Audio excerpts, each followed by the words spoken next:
You're actually ready to participate. Yeah. You actually do the thing that we Sorry. called you to come here to I know. do. I've been waiting for this for my entire life. Really? I kind of feel like the prodigal son. Yeah. Because I was such a faithful, Monomaniacs engager. And then, I wasn't. You fell off. I fell off. And I've tried to get back on the horse a few times. Just keeps bucking. Emphasis on try. It sounds like what?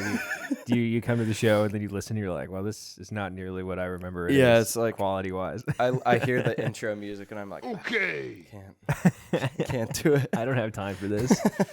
Man. Yeah, no, that is kind of funny, though, because you've been a Patreon subscriber through it all, though. Truly. Yeah. Yeah. But I was talking to our friend Jane O'Connor about our good friend this, Jane O'Connor. That, even if I can't find the time or, I just, have other things I need to be doing than listening to Monomaniacs. Yeah. I want to be showing the boys my love, Well, I consider this like one of those NPR pledge drives. Sure. You know what I mean? We have a Patreon supporter, Danny Rognlie, on the show, here to discuss what it is about the show, even though he doesn't even listen to it, that he thinks is worth supporting. Danny, what do you... Right. Let me just go from there. Yeah. Yeah, sadly, we don't have tote bags. You can't get a tote bag if you subscribe to the Patreon. You can't get on the Discord, Yeah. and watch Dylan flails every week trying to get someone to play a video game with him. But, nowadays, there was a brief thread of Gundam posting. Ooh. One of our Patreon supporters built a Gunpla. Wow. The little plastic guys. Okay. And asked me about mine, because I do have one. It's actually on the shelf over there. There she is. That I built many. Is it that bigger guy? It's the one next to the monk. The little squat green dude. Oh, yeah. The bigger guy I built in high school. Sure. Yeah. Yeah, I have, some serious little boy habits. Don't we all? I love building miniatures. I love it. I love it. I was talking to somebody about this the other day where, it's like sort of, I don't know. I feel like doing that has sort of taken on this certain soy or like man-child thing going on. But there is so many millennials. And, yes. But there is, I think, a certain beauty to doing something. Because, yes, of course, it'd probably be better if I was using that time to build something of real value, like a chair. Oh, yeah. Or some sort of desk. Sure. But I do really just enjoy the process of cutting my brain off entirely, staring at a small object, just kind of huddling in my room for a little while. Right. Just taking like an hour. Yeah. And really just doing an attention to detail, some sort of artistic development thing, right?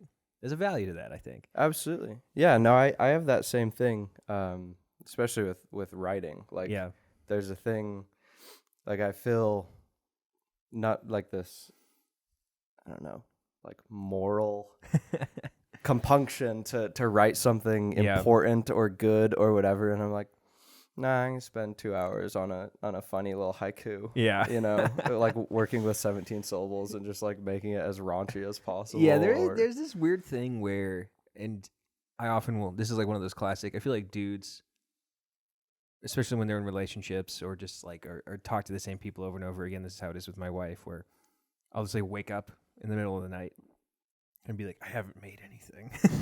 My wife will be like, what? I'm like, I haven't made anything. She's like, go back to sleep. And like, it's those moments where you're like, I got to get back into my thing. I got to start playing music more. I got to start writing more. Oh, that's a big one. Start doing all these things, right? Because you're like, I'm looking around and realizing I have no oeuvre. Right. Absolutely. That's what it is. Yeah. I've been in the big making guy things. These making things guy. Making things guy. Making lately. Guys thing? No. I'm not married, so not making any little guys. Yes, that's good. That's good. That's changed. At least that's the plan. Yeah. So the Lord works in mysterious ways. Truly. Yeah. How's music going for you? Because you and I jammed this weekend, and boy did we. Yeah. I mean, I don't want to talk it up too much, but I was talking to somebody over the phone. I was like, I feel like the way that because I've always thought very lowly of my jamming capabilities, or musical abilities. But there was something in the water, and everybody was just on it. And it was like, it's probably a combination of libation, certainly, and nicotine. But there was a certain level of just like haze, and I think that was probably the hookah that somebody was smoking.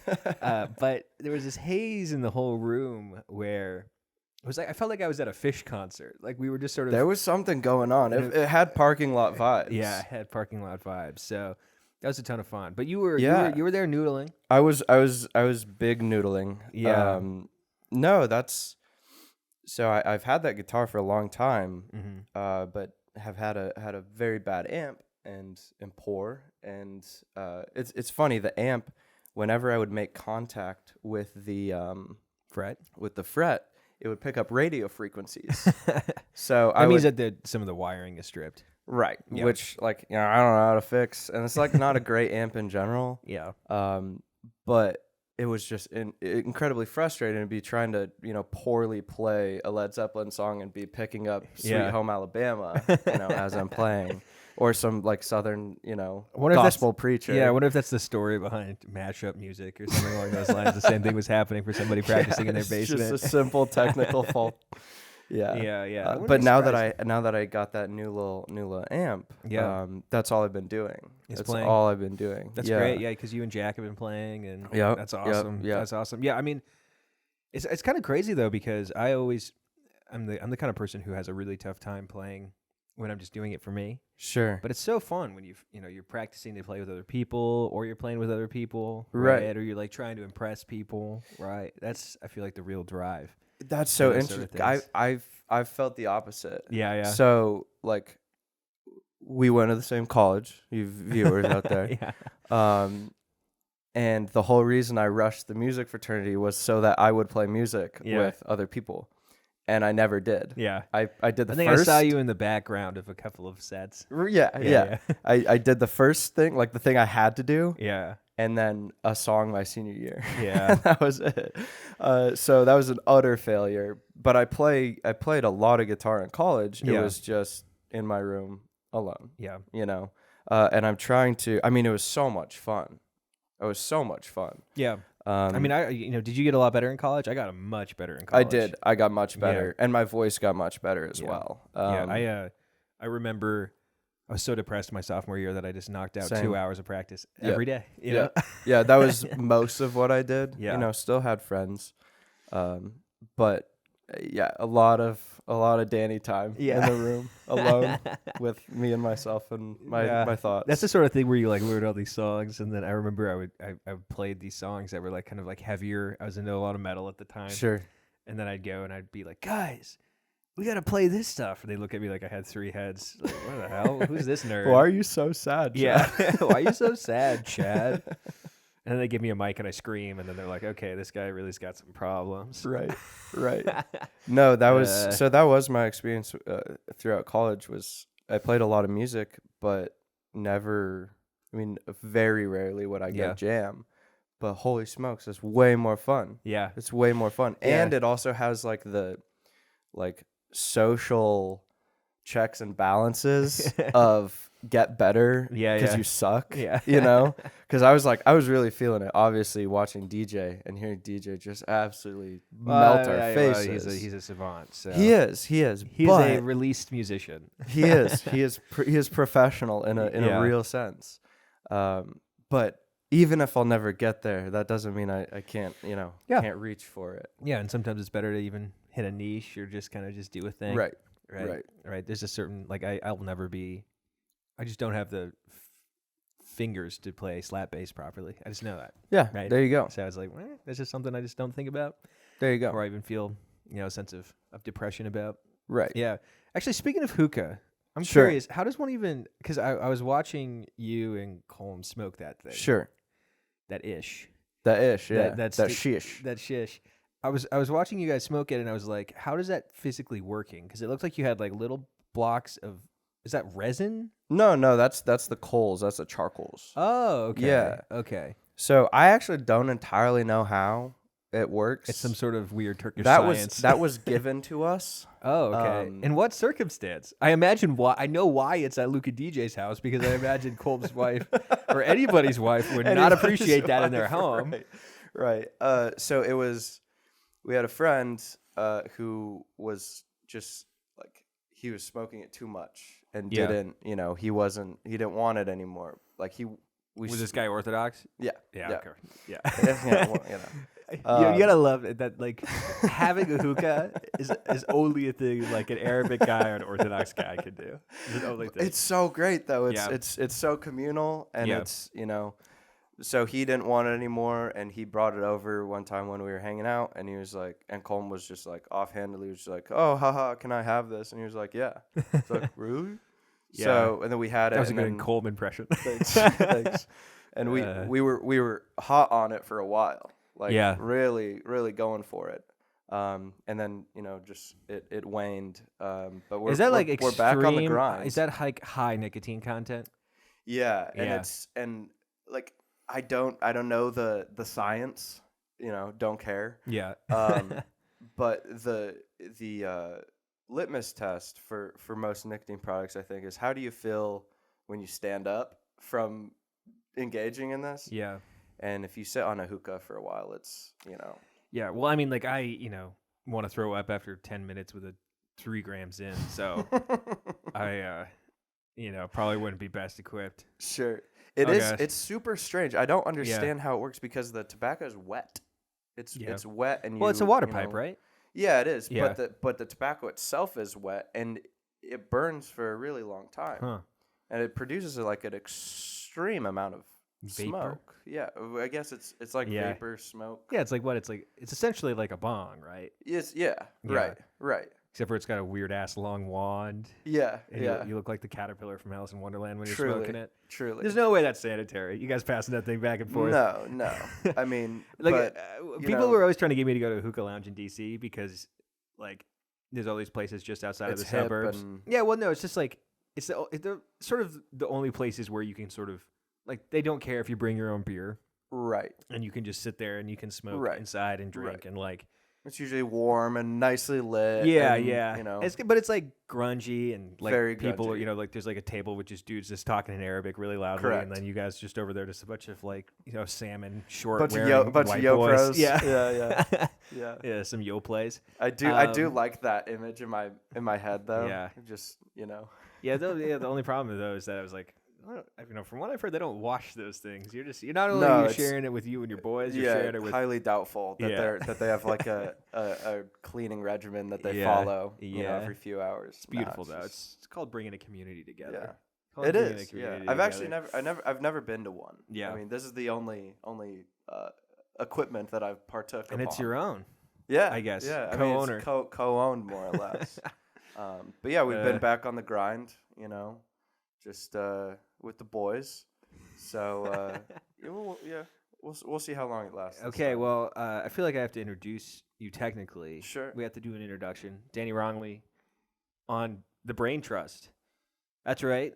We haven't had a Brain Trust episode in a really long time, but Dylan is sick today. And we're recording on Fat Tuesday, and so I'm not doing the evening, and Josh is at work. So there you go. Danny and I are just vibing in my office right now. Enjoying the sights and the scenes. It's messy as hell. I didn't really expect to have to get things ready for company until later tonight. But the show is about something. Dylan likes to say this every episode. I think at this point, if people are listening, they more often than not know. But on the show, we talk about monomaniacal obsessions, things that people are into right now, that they're obsessed with, maybe not even obsessed with. Maybe they read one Wikipedia article on the drive over. They've got the Mountain Dew in one hand, the hot Cheetos in the other hand, and then they've got the phone on the wheel, and they're reading about the Treaty of Guadalupe Hidalgo or something. Right. So, what do you got for us? What's your monomaniacal obsession? What do you want to talk about? Well, we already touched on it a little bit. Oh, and I didn't even need to think about this. I mean, when you texted me the other day, I was like, okay, the blues. Okay, you've been vibing to the blues lately. So much. Like just listening to the blues or playing the blues? Listening and playing. All right. Yeah. All right, cool. So tell me about the genesis. So the genesis was I was with DJ and our other friend David. Yeah. And Young Ramirez. And we were just hanging out one night, hanging out late, and Luke was sleeping upstairs. And we were being extremely loud, and because DJ's deaf. Yes. And so when we listen to music, it has to be very loud. I got to tell you though, like playing music over their speaker system is sort of a weird religious experience. It is. Yes, it's so loud. The bass is blown out. Yep. But everything else is like pretty good. It's a great sound system. Yeah, you're kind of in the vibe, hardcore. Anyway, so you're listening to blues music. Yeah. We were listening to blues music, and then I was just kind of becoming entranced because DJ and David are like big blues guys. Yeah. And, deep cuts. They know the lore. And, and I had never, obviously I've heard the blues. Yeah. I understand, that it's important, especially in American music history. But I never felt it. Yeah. And I felt it that night. And I was like, DJ, you have to teach me. You have to teach me. So he just taught me. I've been playing guitar for like 6-7 years, and like I just like so many plebe musicians, I know a lot of different chords and different positions on the necks, but never practice scales because I just like singing and I like strumming and picking a little bit. So he just the only thing he showed me was the pentatonic scale. And I was like, whoa. And from that point forward, I was like, wow, I can just do this on anything, but especially blues, listening to just, a soulful old black man that's had, a way more difficult life than I. Just pouring his heart out. And I'm like, bing, bong, bong, bing, bing, dong, dong, It's great, but it's, I do resonate. It's a very overused word, but I do resonate with a lot of the, the sadness, the depression, the, life ain't going your way. Life ain't going your way. Yeah. I what I like about the blues is that it's kind of like I feel like jazz has sort of been intellectualized to death nowadays. Sure. Because, a foundation of jazz is this avant-garde nature to music, and then because of that, when you get into jazz, a lot of it can be a lot of theory, right? And you can just sit there and be like, all right, so this guy's hitting the Phrygian on a minor seventh over this progression. Sure. It's a clash in these areas. Oh, he's sitting on the fourth ear, that sort of thing. Right. We're like blues, there's like 4 chord progressions. Right. Ever. Right. Right. So, right. And that's awesome. A lot of the play, and the jazz is like this too. Not as much anymore. Like when you're talking to talking about there isn't a blues department at every community college in America, right? But if you're playing at like a community college or whatever, it's much more like not as much feeling, a lot more thought. But for really good jazz musicians, it's not the case. But for blues, a lot of it's feeling, a lot of it's touch. And I kind of think. I brought up haikus earlier. Yeah, and I feel that it's something similar, that with a haiku you only have 17 syllables. Yeah. You have to make meaning of those, like, and to write a good poem you have to have layers upon layers upon layers. Yeah, like an onion. Like an onion. Yeah. Exactly. And I feel that the blues is something similar, that obviously you can stray outside of these schemas, but you always come back down to, there's 4 progressions. Yeah. And that's super cool because you have to tap into like a deep creativity to make it sound, It's like an easy to learn, hard to master thing. Of course. Right. And I'm definitely on the easy to learn spectrum of that. I know some basics, right? Right. I remember when I was learning bass, my instructor was like, okay, we're going to like try to like actually get you to funk. Mm-hmm. Mm-hmm. And I'm not even joking. We tried for 2 weeks straight. Couldn't do it.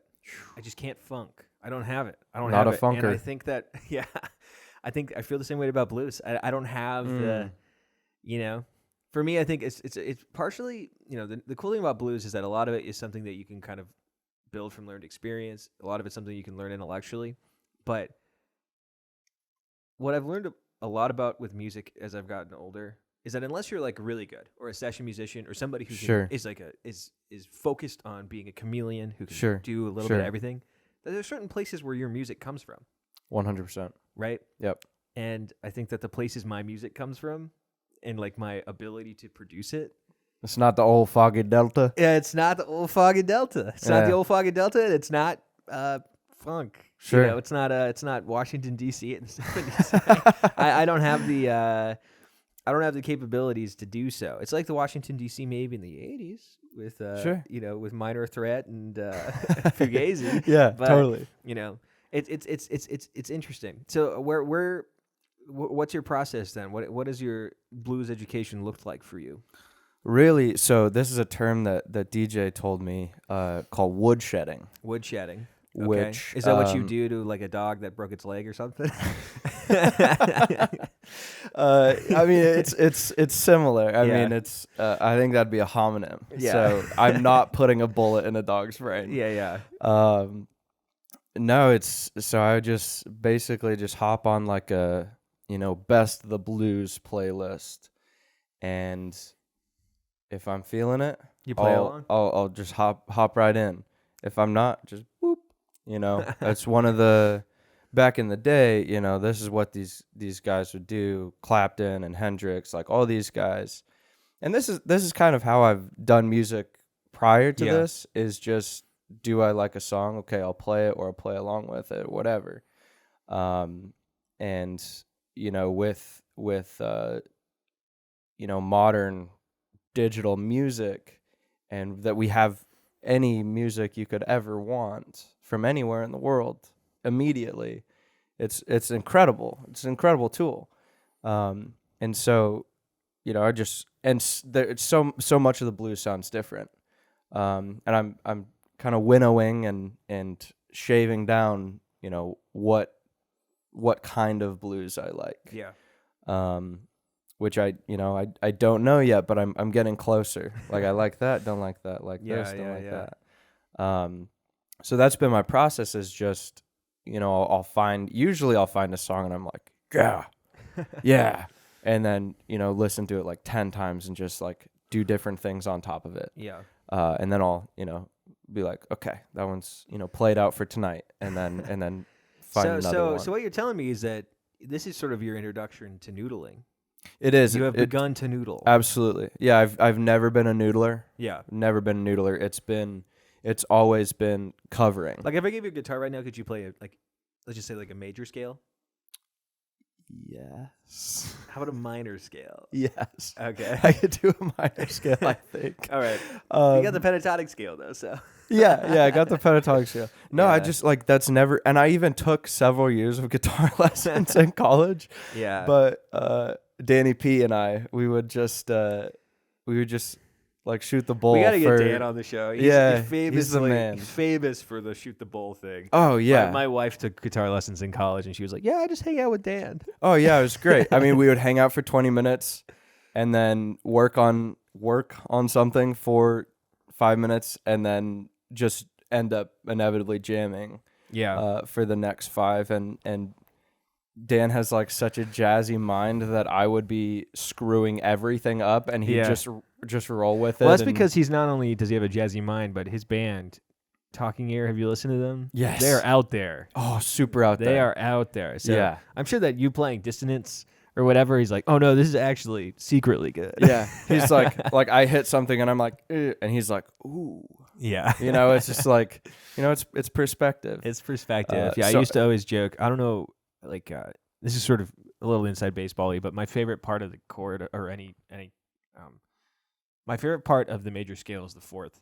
Okay. Because the fourth always sounds wrong if you're playing it outside of it being played, like by the band. And so what I would always do is, if I was soloing or something, I would just kind of be messing around in the scales, and then I would hit the fourth. And then, the second it hits, like, everybody kind of like sits up like, what? And then I just keep playing it. Nice. And just sort of look around, like syncopate it. And just nice. Like, we're playing the fourth right now, guys. I'm the captain now. Yeah. There's I had a friend of mine, Connor Woodfin, who's actually a Patreon supporter. There Hope you you're go. doing well, Connor. Hope you're watching. Hi, Connor. But he once told me, I was really nervous to do my first jazz solo. And he said, I had an instructor who once told me, he said, if you're soloing, and this applies to the blues, I'd say, if you're soloing and you play something that doesn't sound right, you either play it again or you dance. Which I think is true, because if you pretend like you're doing it on purpose, then people are like, okay, nice. okay. I haven't heard that before. All right, man. All right. Experimental. I know. So, what are you hoping to accomplish here? Just to give yourself like a little bit of personal growth, play a little bit. Well, my thinking on this has kind of shifted post Sunday jam session. Post Sunday jam. Yeah. Of like, playing in my room alone is fun and all. Yeah. But if I become a good musician, and rather than just me having fun, singing my lungs out in my room, then I can play with people, and they want to play with me, and I want to play with them, because I'm good and they're good, and that's far ahead in the future. That's far ahead of the future, yeah. Because at this point, it's just been, I have zero practice ethic. Never had a practice ethic. Like, Dan and I would learn one song over the course of a semester. Yeah. Which was fine. I mean, I had a great time. If I had a practice ethic, perhaps I would be a much better guitarist at this point. Oh, certainly. I don't think it's a question. Yeah. But here we are, and I'm not bitter about that at all because I had a great time. But I am thinking like, man, if I just put more time into practicing than I do playing, maybe I would. Not maybe. I would. I'm going to stop saying maybe. I would be a better musician, and people would want to play with me. I mean, that's just the basics, though. That's totally just the basics. Totally. Well, I mean, I feel like you were holding your own. Well, I surprised myself because, and it was like, I don't know. You never want to hang around with people who are like as good as you or worse than you, really. Yeah, you want to play with people who are better. You want to play with people who are better. You want to read above your reading comprehension level because then you never grow.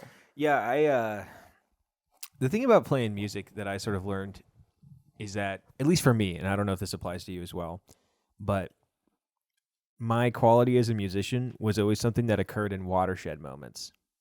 That's what I mean? That's kind of how I felt. Yeah, because you spend hours and hours and hours practicing, and you have no comprehension of your improvement. Mm-hmm. In fact, you can sometimes feel yourself getting worse. You can feel yourself being like, I hit this passage last time I played. Right. Like, and then same exact phrase. Yeah, the opposite will happen where you'll wake up, you'll practice all day and just be incapable of hitting something. Mm-hmm. And then you wake up the next morning, you're like, well, you sit down and get it the first time. Right. Like, okay. That's just sleep retention. That's its own thing. But the moments like you kind of just hit suckitude for so long, mm-hmm. and then there's just something that unlocks. It's like mm-hmm. it's a watershed. It's a breach that just changes your entire way that you play, the way that you think. Right? It's odd, but that's sort of, I imagine. I felt a little bit of that on Sunday for myself. And I'm imagining it was very similar. Yeah, I did too, and it was like, but it was like kind of. So that Sunday was a super interesting Not Sunday, day. That was Saturday. Saturday. That's right. Yeah. I ran some errands in the morning, cleaned the house, and then I just sat in my room, played guitar for like 3-4 hours, and then Colm was like, "Hey, I'm gonna go over to Luke and DJ's." And I was like, "Okay." Came over and y'all were going at it. I was like, "Okay, well, I'm gonna go get my stuff." Yeah. And so I ended up playing music for like 8 or 9 hours that day. It was kind of funny. The reason we got together was Luke and DJ want to put together like a live band mm-hmm. thing. Mm-hmm. And Luke wanted to try writing a punk song. So we wrote one. Awesome. We stopped playing it by the time you showed up. Sure. But just sort of like the whole evening turned into its own little thing. Oh, it was fantastic. It was like a revival. You Yeah. know? You don't even have to be in Kentucky. Yeah. Right. Just kind of just kept going. And there was playing. there was a spirit. Yeah. Absolutely. And everybody was like, that was so much fun. Yeah. That was so much fun. Luke said that was the most fun he had playing music in a long time. Yeah, no, I was actually kind of walking on cloud 9 that entire day. I felt very sick, partially because I'd eaten something I shouldn't have the night before. Bad hoagie? Yeah, just I can't I've said this a million times on the show. I can't really process fats well. That's right. And then my wife cooked for lunch that day. She cooked some Polish sausage, and then she made some onions and mushrooms in tallow. Ooh, yeah. From a steak that we had earlier in the week. Yeah. And it was just like my entire system was like, I'm going to kill you. Sure. But I also played pickleball. Nice. Did you hear about this? No. Yeah, so... With some old dudes? No. Luke, DJ, and David were...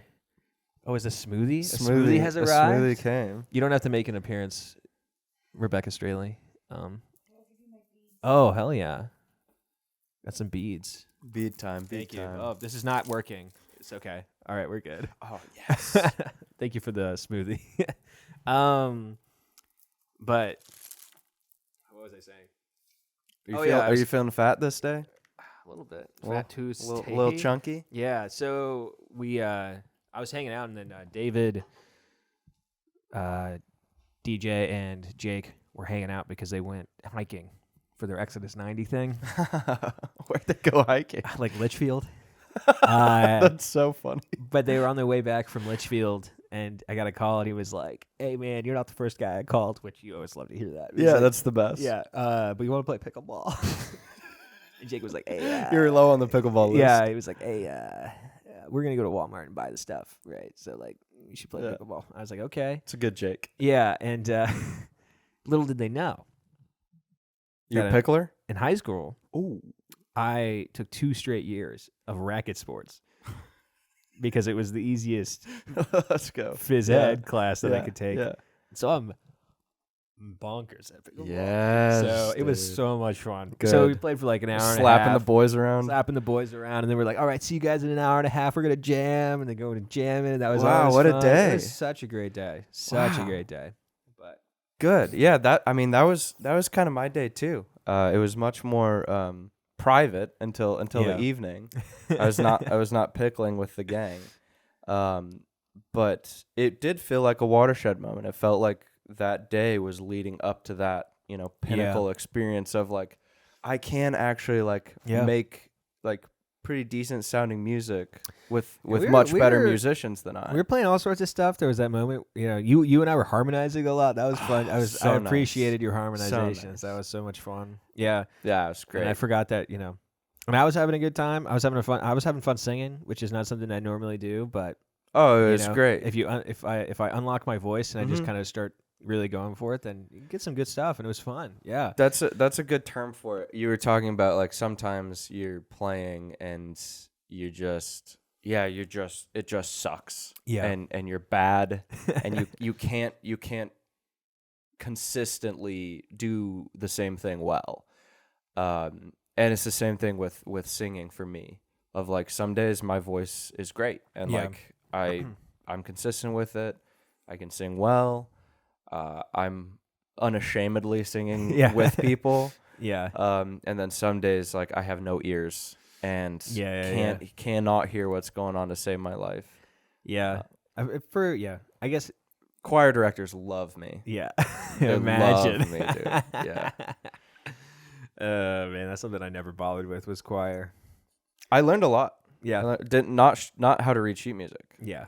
I just like would listen, be like, that's like go theirs, and then that one's that one. So I'll just memorize. Whenever I'm reading a hymn in church, I'm always like, well, this one's higher than the other one.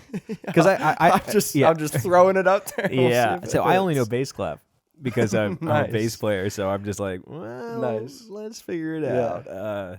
And even if I did, I can read what note I'm supposed to play on a bass. I can't look at a music and be like, oh yeah, that's a C. I know how to sing a C.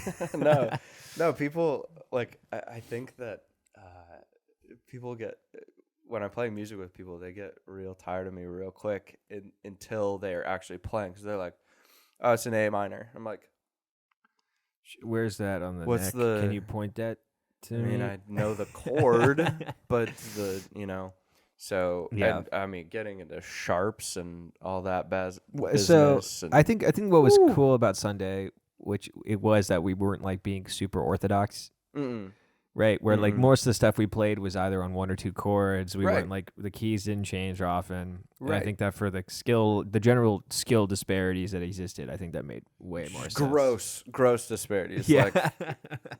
Just chasms between. Yeah, I mean, Colm was on bass at one point. Ooh, boy. Oh, shots fired. Oh, I don't know actually if he plays any music. I was just he used to play bass. Oh, okay. I didn't know. He used to play bass a little bit. But he knows. He and I talked about this the other evening of there was 4 and then there was 2. But everybody had a great time. You held your own just fine. It was so much fun. I was I was really surprised by David. because I know he's a really good guitarist. Oh, he was killing it. But his fingers were gushing blood. Yeah, him picking up that bass, and I was talking to somebody. I said he wasn't respecting the gauge. No, he was not. He was like, "This is just a big ass guitar, right?" Because this is the second time he'd ever picked up a bass. Is what he said. But it's like, no, it's not a big ass guitar. Actually, those strings will kick your ass, right? And they did. And so he was like sitting there throwing his hands against it like he was playing nylons. Yep. And, it was the first time anybody's bled on my bass. It was awesome. I've bled on my other bass, but that's the first time I've ever seen anybody bleed on. It's been christened. That bass has been christened by. No, by the end of the night, I was sitting right next to him because at one point, I tapped out of guitar. I'd been playing long, and those are old strings on there. They're kind of chewing me up, and so I was the tampa man, and because we didn't have any percussion. Yeah, but we needed some, which is something that needs to change. That's 100%. That's what we've been taught. I've been trying to get is figure out how we got to get some drum sets in there or something. Figure something out. Totally. And so I was tam man. I was sitting right next to David and just watching the pain and like concentration on his face. Yeah, was it was something to behold. I was very proud of him. He was just going for it. Yeah. He kept pushing. Yeah, I remember.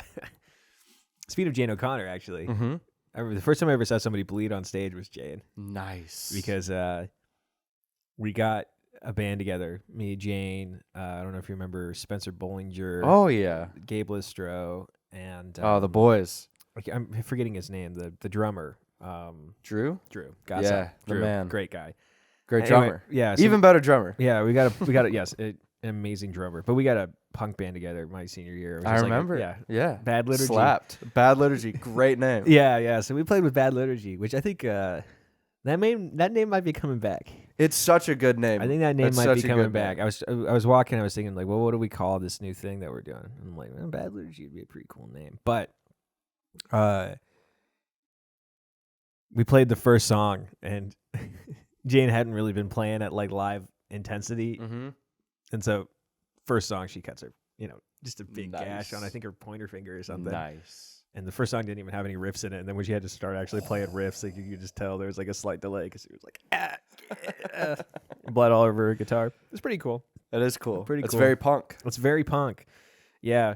It was something I actually learned. Fun fact, here's a new monomaniac, maniacal obsession. How to get blood out of your guitar. So a couple of things. First off, if you have blood on your guitar, if it's in the strings, you're fine. Sure. Because the vibration of the strings, the blood's going to dry. It's not going to adhere well because it's metal. Right. And it's, blood is water-based, but it's not going to rust them. Sure. Because water will just evaporate. Well, so water, if you're not careful with water, you can get rusty strings. But my electric strings are rusty. Yeah, but you hit your strings hard enough, the vibrations will just shatter the dried up blood. Love right it. Off of it. And so the rest, you should play punk when you have bloody strings. Yeah, exactly. Because you want to be thrashing them. Thrashing those things. Yeah, and then if you want to get it off your body, like the pick guard, you can wipe off pretty quick. That's just like water and stuff. But if you have a wooden guitar or anything that has a real finish on it, because I've got like, mine's like fiberglass or plastic or whatever. The just basic. It's a Fender P bass, the Mexican variety. Oh yes. But you have to use rubbing alcohol. That's the strategy because you don't want to overhydrate the body. So use rubbing alcohol and then use a dry. I wonder if hydrogen peroxide would work. Hydrogen peroxide might. I don't know about that's the one reactions. Of the good things to get out of clothes. Yeah, that would make sense. Because it just eats the bacteria. I guess eats the. Yeah, I don't know. So if you're an aspiring G.G. Allen or an extreme musician of any sorts, that's how you get blood out of something along those lines. But so this show is only made possible due to the donations of a small cadre of individuals. Our good friends, Joe Papalardo, Zach and Amber Strehle, and Sammy Roberts are at the top of our Patreon supporters. But we have a nice cadre of folks all in the Discord. If you wish to support the show at the $1 tier, you can get on the Discord. You can show your support, get the episodes early, $5. You get the Patreon episodes, which in my mind are some of the best that we do. It's a bummer that we put them behind a paywall, but it's just the way that it has to be, and you trust me. Cry about it. Don't be disappointed. Like so for a lot of shows and podcasts and stuff, when they do Patreon content, it's middling at best. I assure you, ours is very good. $10, you get to ask questions on the show. Sadly, because of the hasty nature of this episode, we're not going to have a question and answer section. So all $10 patrons, I am severely sorry. I didn't get to ask myself a question. Yeah. Well, if you want, you can ask a question. You actually, feel free. Ask a question. What do you want to talk about? Anything is open for business. As a Patreon supporter, here, we're in the Q&A section. Ask a question. Oh, man. See, I didn't even, because I was the guy, I didn't even think about, what I asked the guy. Mm-hmm. What have you always wanted to hear me talk about? How about that? What have you always wanted to know from the vaults? I do have something that I'm looking forward to talking about. That'll be in the Patreon, though. Sure. If you want to hear me talk about a Australian YouTuber's house getting firebombed, then I'm excited you about have to pay for that. Did the government do it? That's what he says. But I have my thoughts, so we can talk about this. We can talk about this later. We'll table it there. We'll table this for now. But gosh, yeah. I mean, you can ask me about my smoothie here. I don't know about its contents. Is it from Healthies? No, it's not.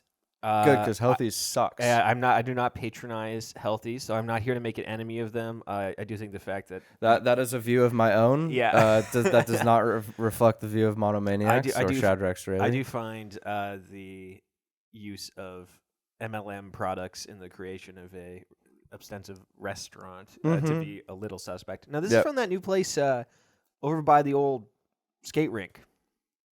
Oh, the kind of gym place? Yeah, so they have like the gym. I didn't know they were doing smoothies. They have like smoothies and like salads and stuff. So my wife went shopping to make a king cake for tonight. Ooh. And got a smoothie. So I think it's I don't know, it says Tropical Paradise. Let me sip it. I feel like a YouTuber right now. I'm getting banana. Maybe a little mango. This is a smoothie review channel now. Smoothie. Welcome to Smoothie Review. Oh, the Well-Being Cafe. That's original. Yeah, they're not paying us, by the way. So, do you have to say that? No. Okay. I'm always interested, because I don't know the ins and outs of getting advertising and that kind of thing. So there's certain orthodoxies with it. Or technically, like if you say you're drinking a LaCroix right now, right? Pamplemousse. Yeah, pamplemousse. Now, if LaCroix was to be very upset about something we said on the show, like something disparaging about the restaurant Healthies, then they could potentially get our content taken down. Really? For being associated with what we're saying. So, like, if you have a high enough platform... Well, this is my question then. Yeah. So, how does that work? Is that a litigation like do they sue you and you have to go to send you a cease and desist? Oh, so you either take it down or they take you to court? Yeah. Okay. Well, you don't even have to what we could do is you could laboriously go through every frame and scrub out the signal of the actual the thing. naughty words. But like if you're watching like something at the World Economic Forum or like the Congress or whatever, they're very rarely drinking something out of something that's got like a logo on it. Right, because they don't want to make that association. Right. Actually, a fun fact, I was watching this video today about this really weird and specific form of product placement that I'd never seen before. That's where my mind was going next. Okay. So I'm excited you brought this up. Yeah, so there was this band in the early ages of hair metal, so like around the time that like Quiet Riot got big. And when we listen back to like hair metal nowadays, I always kind of envision it more as like it's more of a hard rock thing. Sure. Right? Like I feel like Def Leppard has more in common with like Rat or like Guns N' Roses than they do for sure. with Metallica. For sure. Right? For sure. But they're still considered hair metal. Right. Anyway, there was this band. So one-hit wonders were very rare in hair metal. They got less rare as the genre got bigger towards the end. Okay. But there was one-hit wonder that was big really early on. This band called Autograph. Okay. Which is the stupidest name for a hair metal band, period, or like a metal band of any stripe, right? Yeah. Like what does Autograph make you think of? Right. I mean, what? I'm so much of a rock star that people want my autograph. Right. That's it. But coincidentally, that very same year, a certain song by Def Leppard, I don't know if you've heard it, called Photograph, was all over the charts. Great song. Oh, so it was like, like they got popular by proximity? Yeah, they may have. They, to this day, will say they did not, but there's a pretty good chance that that's the case. Anyway, they were like kind of formed with all these session musicians. It was kind of a poser act. Like it wasn't, it wasn't like Motley Crue where they were all like Skid Row freaks, right? Or anything along those lines. It was just a bunch of guys who had got their start playing like blues and stuff. Oh, we can maybe make some money. We can make some money. We can play some hair metal. So they were playing some hair metal, and they wrote this song called "Turn Up the Radio," which you may have heard. That sounds like it's one of the ones that you that you'd hear, but you're never like, it just goes in one ear. That song's great. I'm gonna listen to, like, I'm gonna figure out what that is. Yeah, it goes in one ear and right out the other. Sure. But I was watching this video about it. This guy was talking about the one hit wonder. I watched this YouTube show, Todd in the Shadows, that talks about one hit wonders. It's really good. Okay. I would highly recommend it. But he was talking about this band and the music video for it, because they didn't think the song was going to be a hit, has a product placement, and the product placement is mechanical pencils.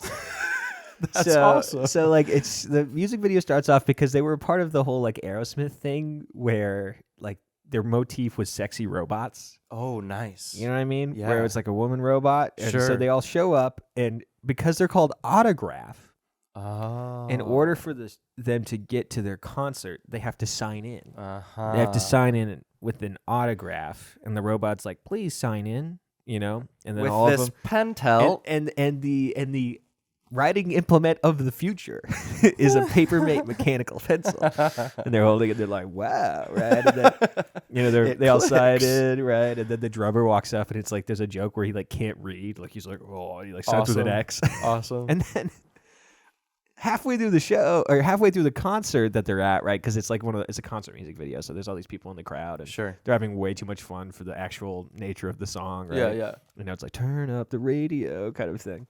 And at the end, when the concert kind of concludes, and they're all like, "Yeah," and they're all jamming out and stuff, rather than like throw the paper mechanical pencil into the audience, and this like 80s babe grabs it out of the air, and she's like, nice. "Yeah, I've got the paper-made mechanical pencil."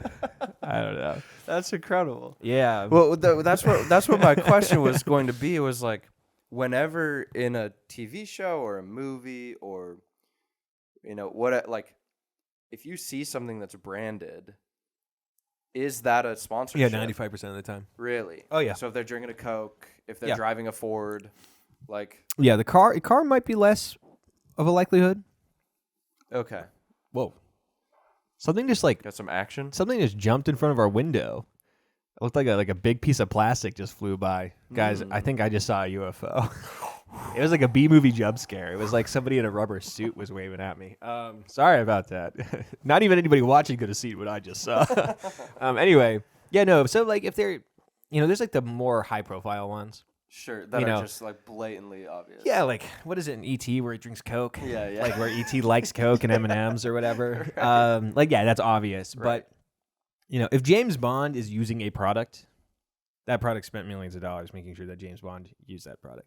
Like, he doesn't drive he drives an Aston Martin because they do mention it in the books, but you know, but also because Aston Martin pays a lot of money for him to be driving, and what kind of watch James Bond is wearing, and what kind of suit James Bond is wearing, and all these sort of things really matter for that sort of thing. So, you know, it's like you got to keep in mind that like studios and producers are trying to make money everywhere that they can. Of course. Right.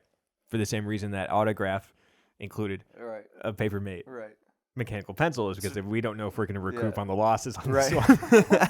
So they have to go out of their way to make sure that they can make even some pittance, even if it's only pittance on that sort of thing. So yeah, I mean, like, you know, that's why like in animated movies they don't ever use, you know, nobody's drinking a Coke in Toy Story or whatever. It's all very generic. Yeah.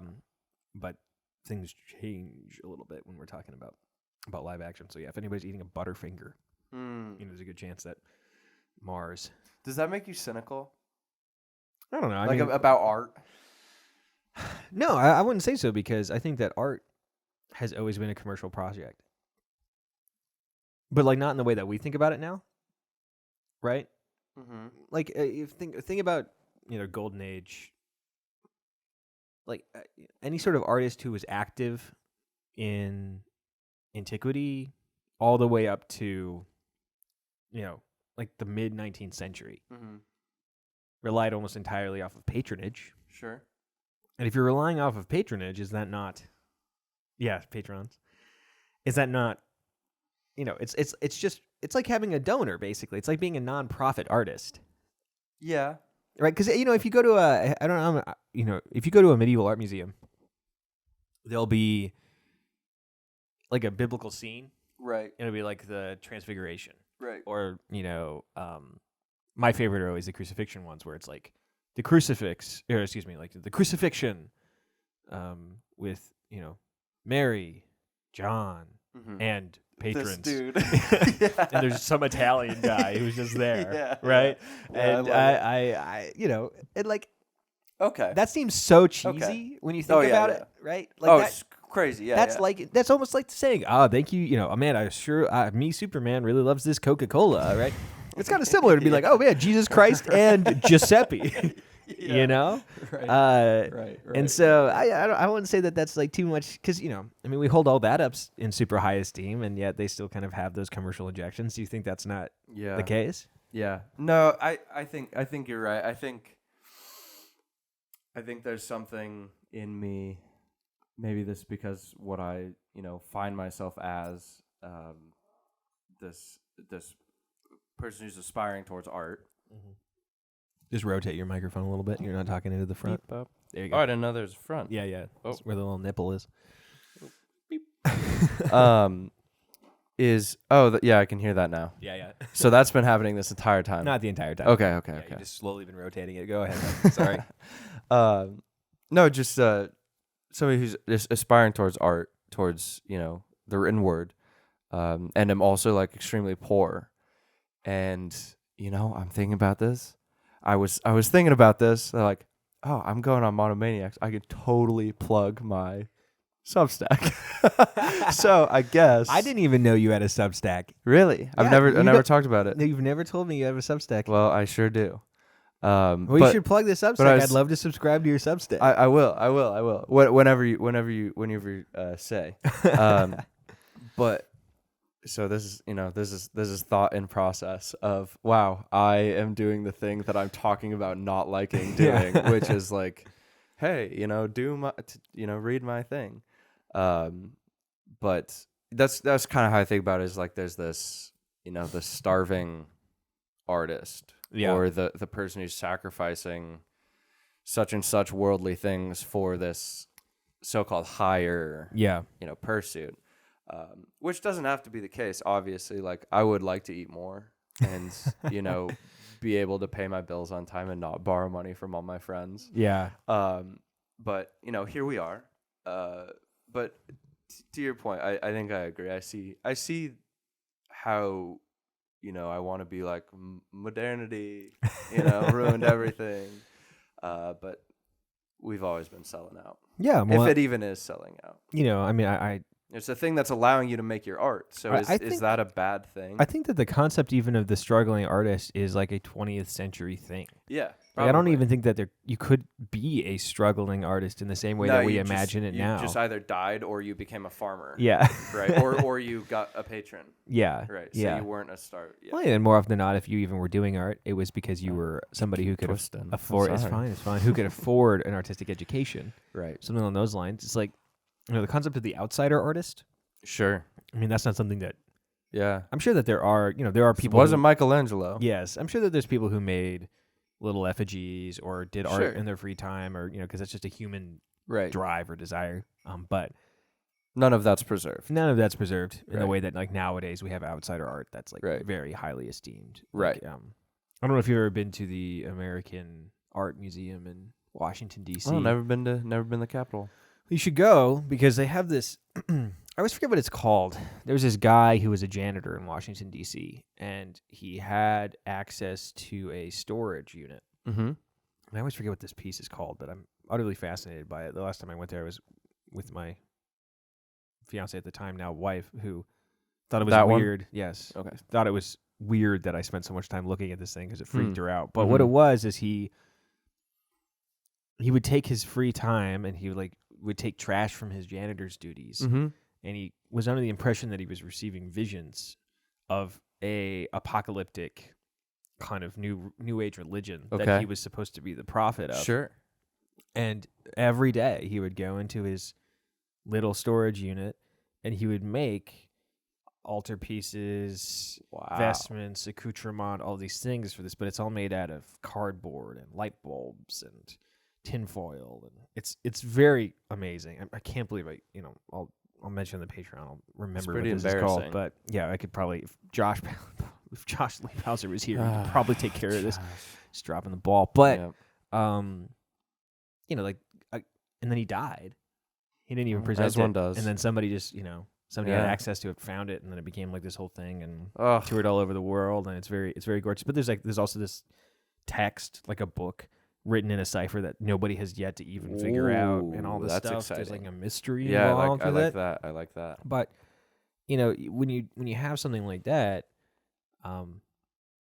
that's only I think really possible in the kind of in a 20th century mode. Though I'm sure that there was like merchants and stuff who were also artists and artisans who were also artists back in the medieval age. Because that's still the case. I mean, Wallace Stevens, who's a beloved American poet, he was an insurance salesman. Yeah, and that's what he did. And he, eventually started publishing and being recognized, but he was always still just an insurance salesman. He could never just be a poet. What a beautiful thing. Yeah. Just imagine what kind of beauty he could bring to asking you if your premium was too high. Man. Well, we're running out of time here for the main episode. We're going to be moving on to the Patreon here in a second. That flew. It always flies, especially for your first time. I hope you enjoyed yourself. Oh, it was very nice. So we finally actually got to this point where now you can be a shill. Yes. So shill, tell us about this Substack of yours. Yes. So I'm aspiring to be a creative writer. No, I am a creative writer. I'm aspiring to be a good one. Yeah. And this Substack, it's called Myshkin's Revenge, off the character Prince Myshkin from Dostoevsky the Idiot.